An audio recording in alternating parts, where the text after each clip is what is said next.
Hello everyone, this is Shallow Cosmic here, and today, of course, it's 28th of March in Singapore here, and as I promised, I'll be doing a card review of the new Tempest of the Gods expansion for Shadowverse. So, excuse me. This expansion, generally, I've taken a look through it, and the first impression I get is it's shifting from more of a mid-range and early game meta to a more late game meta. So the new expansion features a lot more late game cards, so I'm thinking of more control decks will be appearing here and there. So without further ado, let's get into the review. So I'll be doing the first three classes, ForestCraft, Swordcraft, and Runecraft in this video. The next three in the next video, Dragoncraft, Shadowcraft, and Bloodcraft. And lastly, we'll do Havencraft and Neutral for the last part 3. So, starting with ForestCraft, we have Deepwood Anomaly, 8 costs, 8/8. That's okay.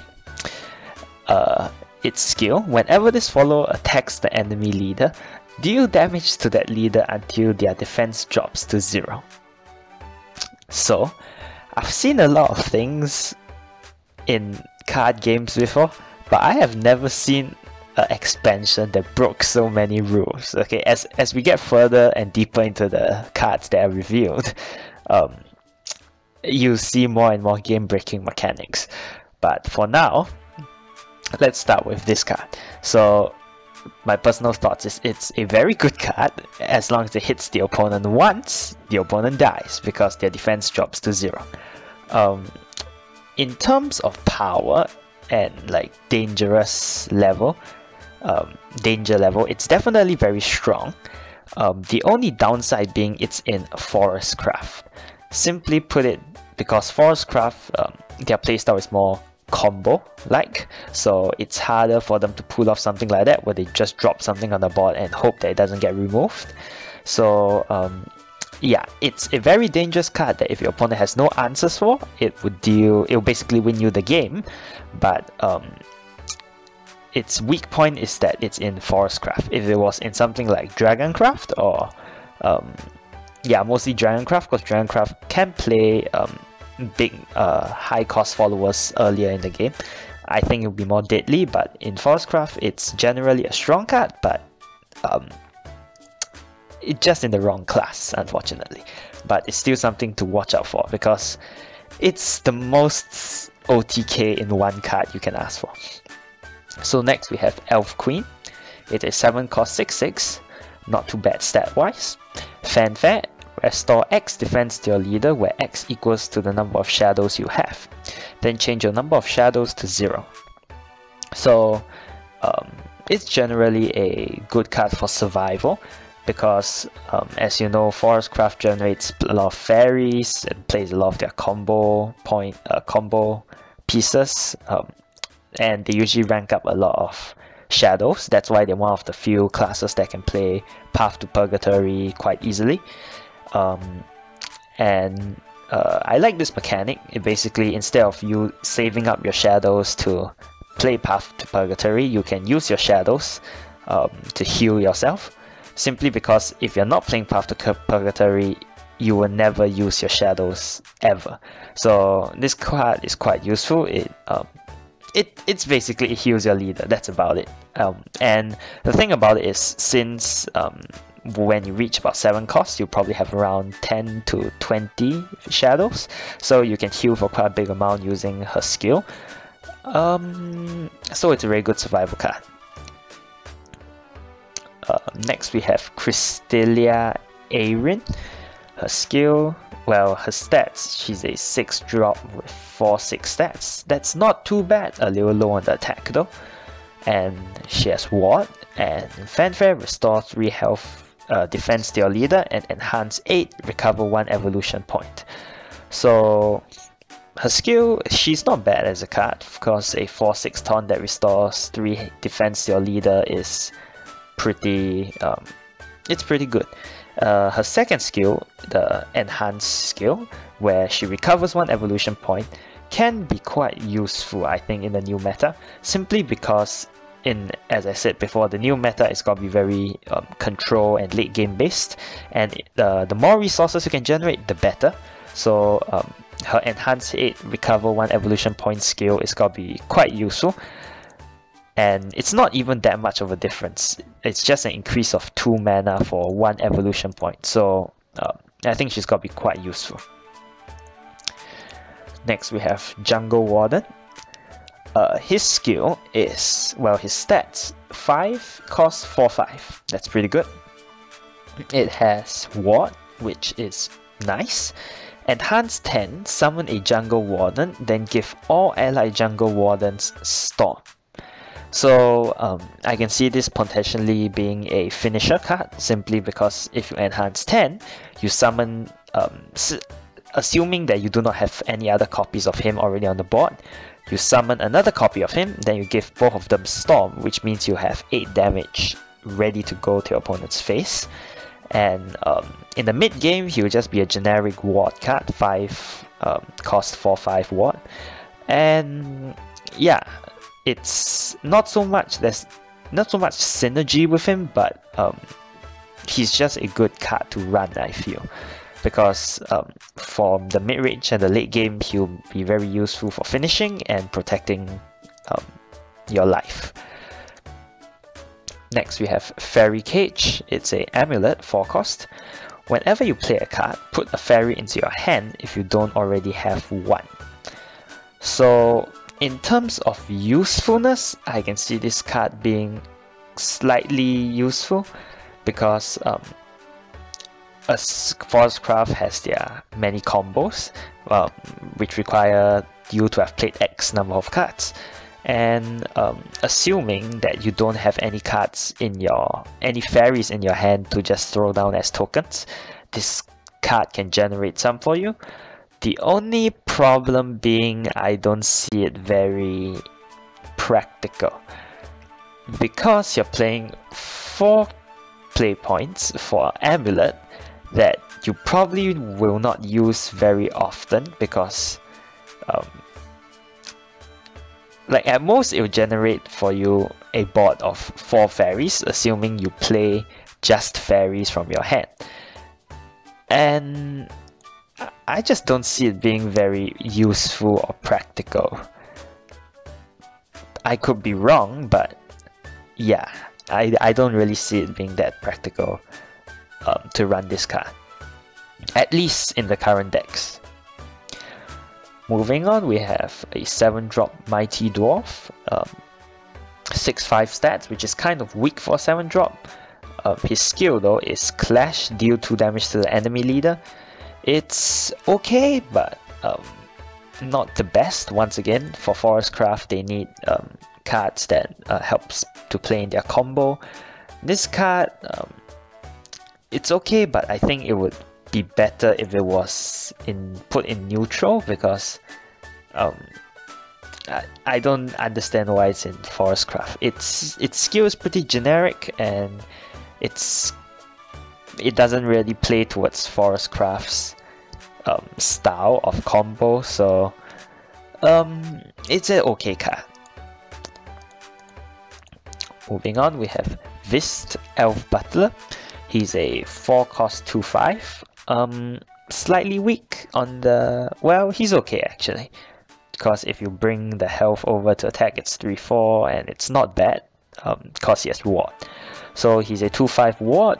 Whenever you play a ForestCraft follower that costs at least 6 play points, subtract 3 from the cost of this card. So basically, he can be a more early game or mid game or late game play. His ward skill is okay to drop him just on 4 to protect your health, and whenever you play a ForestCraft follower that costs at least 6 play points, subtract 3 from the cost of this card, which means he can be a combo piece as well. If you play 1 6 play point follower, he becomes 1 cost for a 2/5, which is pretty good. If you play 2 followers, then he becomes 0, then he can be just used as a free combo piece. Yeah, so usually I think you want to save him for the mid to late game. To play in from mid to late game.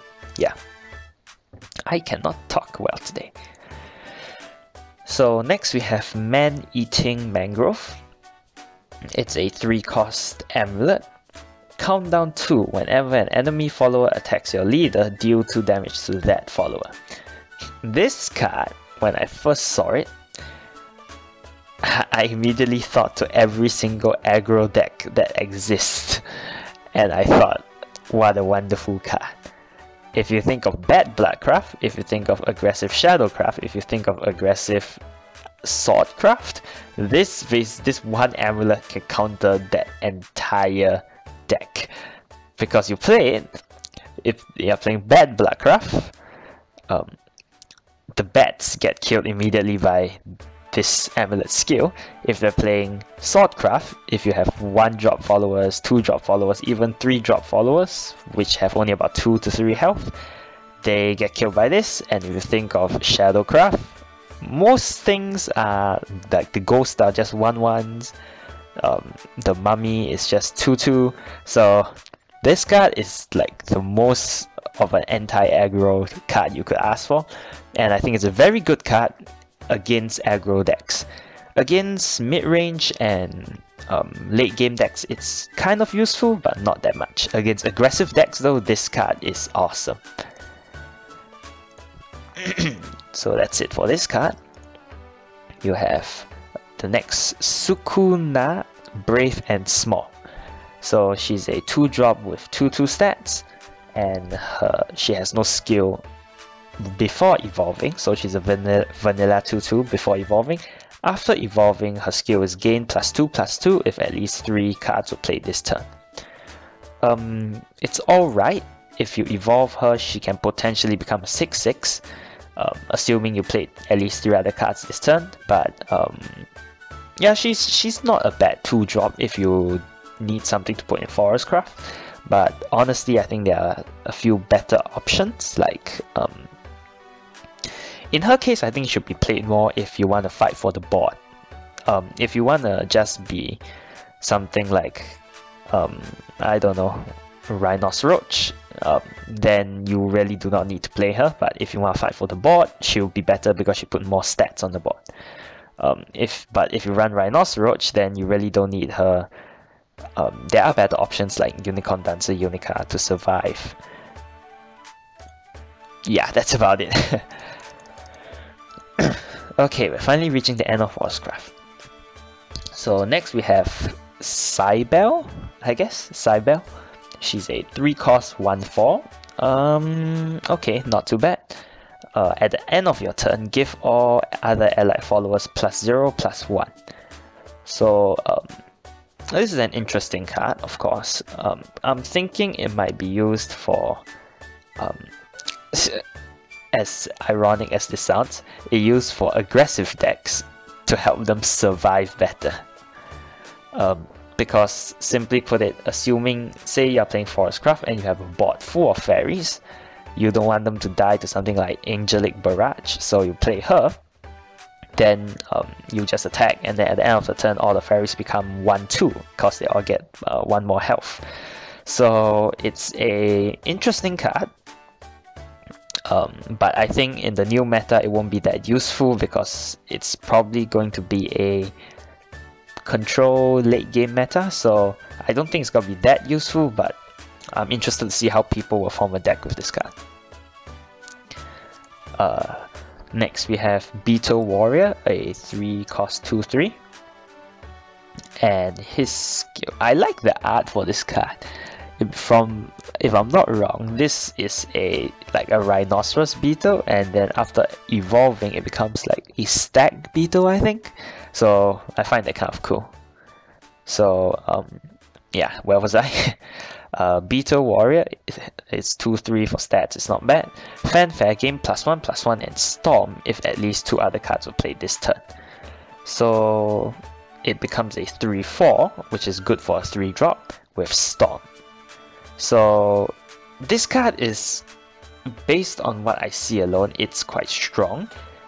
I think it'll be played more in the mid-range variant because Usually, I think with the +1/+1 and Storm, you're gonna be pushing for damage with his skill. So the two other cards will probably be fairies. So on turn 5, maybe you play the 2 fairies, and then you drop him as well. He hits face for 3 damage, and or he could trade, which isn't a bad idea for him either. But generally, I think it's more of a mid-range. I think in his design, he was more meant for more for a mid-range kind of play. He might find his way to late game decks though, simply as a 3-drop that you can make it stronger in the late game if you play more cards. And second last, actually, we have a 3-cost spell, IV Spellbomb.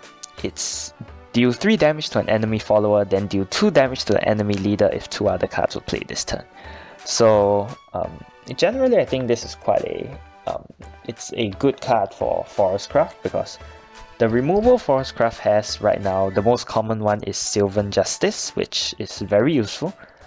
Then following that, you have Elemental Lance, which nobody uses, and you have a few more, but not a lot of removal spells that are really played, because ForestCraft has other ways of dealing with things. This removal spell, I don't think it's bad, because it deals 3 damage to an enemy follower for 3 costs. It's not bad, and then it deals 2 more damage to the enemy leader, which helps push for damage.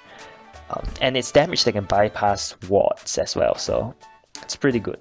But whether it will be played is another thing. I think it's quite playable in most decks, probably mid-range or late game. Last but not least, we have the Dryad. Now this is a card I was very interested in. She's a 2-cost 1/2, not too bad. And her skill, which is very interesting, Clash, give the enemy follower -1, -0. So if you are playing against a 1-drop with 1/1 stats, if you use this card to attack into that card will become 0/1. And if I'm not wrong, this lasts for the rest of the game. Like, the effect is permanent to the enemy follower.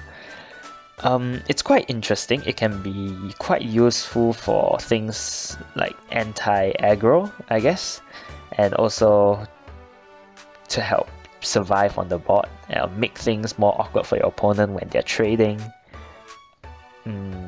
Yeah.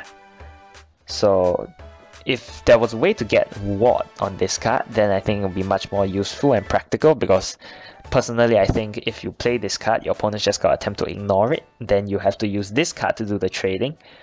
But being a 1/2, it's not exactly the strongest card to do trading either, so it's interesting, but I don't think it's the most practical either. So that's it for ForestCraft.